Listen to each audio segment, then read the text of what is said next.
Hello viewers, I think it's fair to say that Gran Turismo doesn't do the best job of fully utilising its entire track list. You can see here we have 39 different locations.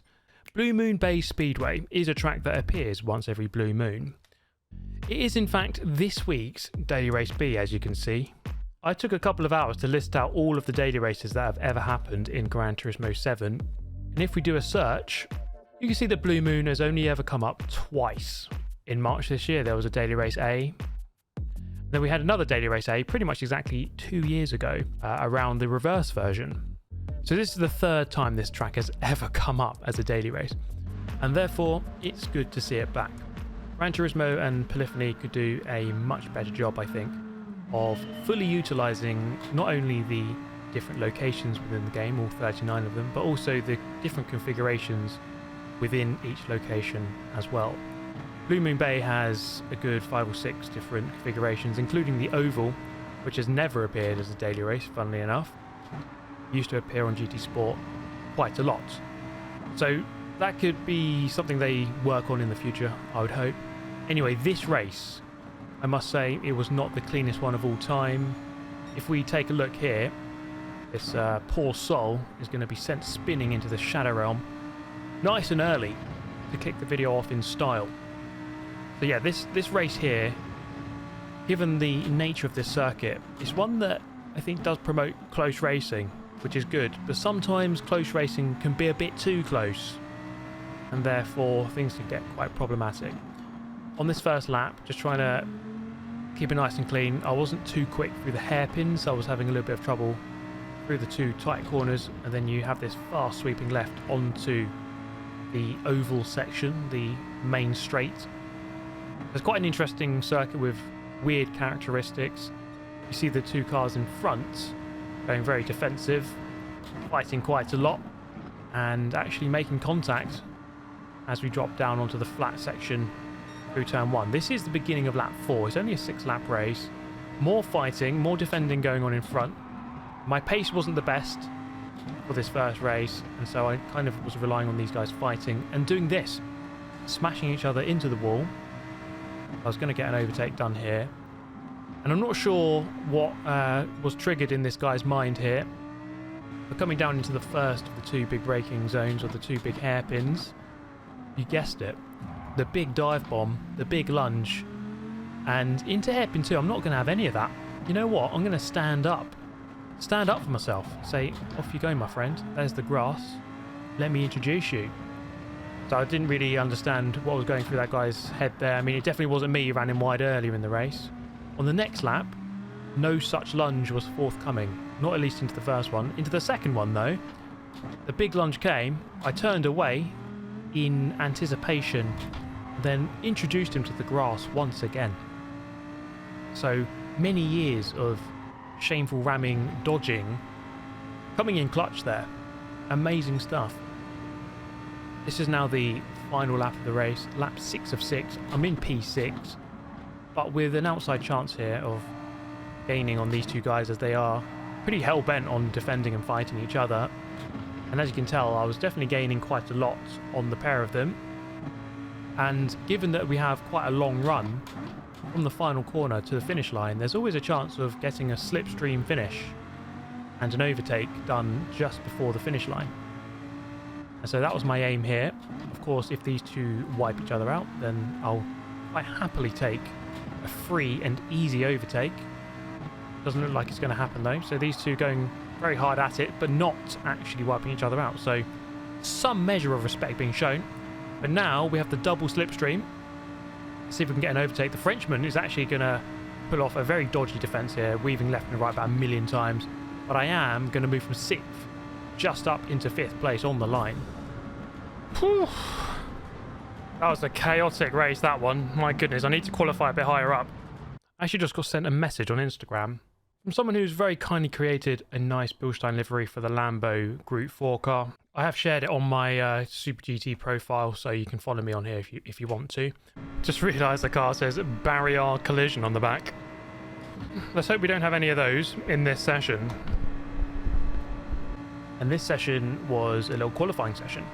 as I just said, I started that race a little bit too far back, and therefore I need to improve my qualifying. First lap here, or second lap I should actually say, 11.8. I think you really need to get well into the 11s to be starting high up on the grid in a A+/A level lobby. So this was the process of trying to do that. Turn 1 is so difficult because you're coming off of that banking. It drops down. The car doesn't really like that difference between the banking and then the flat, and it can make the car handle quite awkwardly. And so getting that corner right was quite important. I improved my time to an 11.7, the following lap to an 11.5. So I was finding the time, getting it right eventually. It does take a bit of time here. This is the 7th lap now, until we got eventually an 11.4, which was going to put me a lot higher up. But this was my best lap. Let's take a look in towards turn 1, approaching from the right hand side. And then you have to be really patient here. A bit more steering angle that you'd probably normally apply because of the way that you come off of the banking. This section here, turning in on the 100 board, carrying the speed, getting close to the wall, letting the car settle mid-corner. Same with this right-hander, get really close to the wall on the right-hand side. You can really abuse the curb on the apex. Then the 2 hairpins, a lot of time to be gained and lost through here. Braking pretty much on the shadow, about 75 meters before the corner. Let the car rotate off the power, then back on the power. First or second gear kind of works on the exit. Same with this one. It's a very strange corner, double apex, but you're kind of only really hitting the second. And then you got the final left-hander. Dip into the curb on the right for a better angle. Again, get close to the wall, aim for the wall on the apex, and carry as much speed onto the straight as possible. This was my best lap. It's going to be an 11.445, which I was content with. That'll do. Okay, 122nd in the world. I think maybe a 0.3 or 0.2 was possible there. But with that, hopefully I'll be a lot closer to the front of the pack. Okay, right, 4th on the grid, so a lot better than 10th or 11th or whatever it was. And hopefully from here we could go about having a nice, clean, lovely race. I mean, that's the idea, isn't it? You want to pull away from the front. And it's always a good piece of advice for anyone who's trying to avoid carnage and chaos. You know, you're trying to improve your ratings, you're trying to get from A sportsmanship to S or whatever it is, or C driver rating to B, qualify higher up. On average, it will help you quite a lot. I mean, it sounds really obvious, but it is something that you should do. Maybe just miss a race and just put more time into the qualifying. Anyway, this race still in 4th. This is lap 2 now. Into the hairpin, I just really don't get the braking quite right. And then, well, on the exit, this guy's just going to bundle me wide. So I'm having a lot of trauma through that corner, I think it's fair to say, in this race, or around this circuit. Heading towards the final corner. I'm going to call this one the final corner, given that this left-hander here is just banking, is pretty much flat out. I guess it is still a corner though. Now we have the opportunity for a double slipstream. I really don't know how this guy got this wrong. I guess he wanted to switch over to the left-hand side, the inside, and accidentally bumped into the car in front. So, okay, I'll retake that position, and it looks like I'm going to be able to get 2 here. The nice double overtake. And that's why this track is pretty good for overtaking. You've got this very interesting first corner, which has multiple lines on the way in, and on the way out, actually. But then also the long straight. Now here, I went slightly defensive, and there's a bit of a misjudgment between the 2 of us. And there's a bit of a collision. So we're going to lose a couple of positions, frustratingly. Luckily enough, the guy did kind of back out there and let me go back through. Albeit now with a couple of positions lost. Into the hairpin. Going to brake a little bit too late once again. And you have to be really careful now with how you brake and turn at the same time, as the new physics have really changed the way that you can do that. Trail braking, I think, is a little bit more sensitive now, and therefore that middle sector through this circuit is actually a lot more tricky to get right. So a little bit on the back foot here. Not the best lap of all time for me, but just trying to pull away, hopefully in the toe still of the 2 cars in front, which gives me a bit of a safety margin to the cars behind. This is lap 4 then, and we're looking to trying to get this overtake done on the Spaniard in front as we head into the final final corner. As he goes really wide, brushes the wall, and I kind of had to check up mid corner there just to anticipate that he would hit the wall and slow down. don't want to go into the side of him or the back of him. Now, the final lap, I had a chance here maybe of getting on the podium. I did start this race in 4th, so finishing 4th isn't the worst thing in the world. However, a 3rd is always nice, trying to move forward. And as we saw in the previous race, trying to get into the slipstream before the finish line is a good idea. You can get an overtake done. However, this guy in front was a little bit too quick. And ultimately, I came through to finish in a relatively good 4th. P4, okay, back to where I started. Got a little bit messy in the middle of that race, but the top 2 were way too quick. 3rd was about as good as I would have got. I couldn't help but notice that our friend from the first race had a very eventful one here. Kind of starts here with a bit of contact with Bob, runs him narrow, then it gets run off the track. Then it all kicks off into the hairpin. There's always a bit of a flash point. Bob gets bundled wide. The freeway bounces off the wall. Bob goes for the gap on the inside. And then, well, this was not very nice at all. This was, well, I mean, you tell me what happened there. And then, oh my goodness, this is where you just do not want to be. You don't want to be back in this pack. This is why you qualify well. Otherwise, you're just in this. This is the move he pulled on me, really. Just kind of, just feels free to bundle you wide through the corner. But then this is where I think it goes wrong. Because he, yeah, blocks him quite late. And then I'm guessing something happens there, surely, as we head into the hairpin. Oh, goodness me. So yeah, very messy race back here. I consider myself fortunate that I wasn't back in this thing. Oh, and yeah. Okay, Bob and Bobo right behind us. We just watched them annihilate each other in the previous race, and now they're right behind me. So that's that bodes really well, doesn't it? So yes, in this race number 3, I was very much fearing for my life as we begin the race. Now, these races can really go, well, they can go many ways, but one of 2 ways, I would say. You know, these two at the front are very quick. Ideally, I just get in their slipstream and we pull away. Even if I don't beat them, at least I kind of just distance myself from the pack behind and then take a nice, lovely 3rd. Or I get swamped early doors and then I'm in the middle of the fight and then I can't fight my way out and then everyone's smashing each other up. And it gets to a point where I'm probably wishing Blue Moon Bay didn't come up and they're just stuck to Interlagos Group 3 for the 5 billionth time.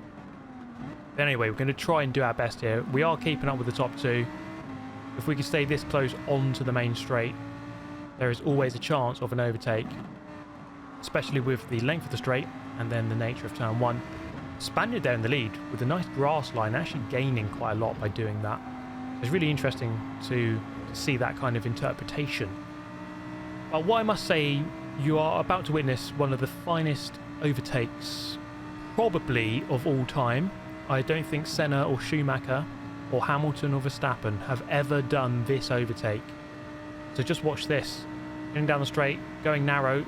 I chop over to the right hand side to the outside, take this line, I bump off of the oval, kind of on 2 wheels, the double old switcheroo. And Crofty is going absolutely wild in the commentary box. We complete the overtake into the lead.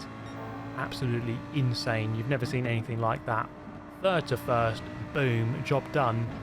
And now, somehow, a miracle happens because my friend, Bobo, the Italian, well, this is his favourite corner, we all know that. He comes actually flying in, wiping everyone out. And it is just honestly hilarious because sometimes the rammers aren't your friend. But on this occasion, he very much is, because now the gap has extended to 1.7 seconds. And you can see my reaction here because I was honestly in hysterics. I just couldn't believe how funny the situation was because this guy was kind of destroying me in the previous races. But now was very much on my side, almost like a little sidekick you summon, or like a Pokemon, to wipe everyone else out, and it really was brilliant. This is the end of lap number 4. The gap's still around 1.7, 1.8. I did sense though that Bob behind, just Bob in second, was slightly quicker. I did 12.5, he did 12.1, so 0.4 quicker, which isn't the most comfortable reading. However, I still had 1.6 seconds gap at this point. until this mistake through this right-hander. I'm not sure what happened. The rear end just swung round way too much, more than I had anticipated. And as a result, I surrendered a good, let's say, 3/4 of a second, maybe a whole second there, which ultimately leads to this final lap being quite an uncomfortable one, as I now have to start defending, or at least thinking about defending. If this guy gets any closer, he's well within range of sending it for an overtake, and so I need to get my act together here. This race really should have been sealed after what happened on lap 1. However, one mistake like that, and you reintroduce some other players into the race, and you have to then start fighting for your life. So crossing the line then to begin the final lap, 6 of 6. He is very much gaining now in the slipstream, in the tow. Not much I can do about that. I mean, I could start weaving around, but I'm not going to cost myself too much time by doing that. Let's just try and drive a nice, safe, clean lap. I did enough qualifying laps. I should be able to do it. Through this little sequence here, it's a really awkward couple of corners here, this left then the right, as you have to really carry the speed and get a lot more into the apex than you think. Running a bit of grass on the exit doesn't really slow you down too much, as long as it's only 2 wheels. Let's try and get these hairpins right. I would say that these were my Achilles heel on this circuit, just trying to get the rotation done in slow speed, and you can see there just Bob actually gets on the power a little bit too soon, running into the grass, which wasn't the right line, which wasn't the best line. It just gave me enough space to be safe through these final couple of corners, and we've seen on the first race you can get that slipstream overtake. It wasn't going to happen here though.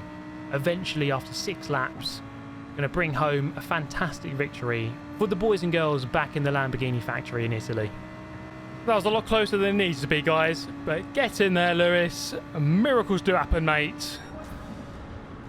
I want to thank my friend Bobo there for wiping everyone out early doors and giving me the gap.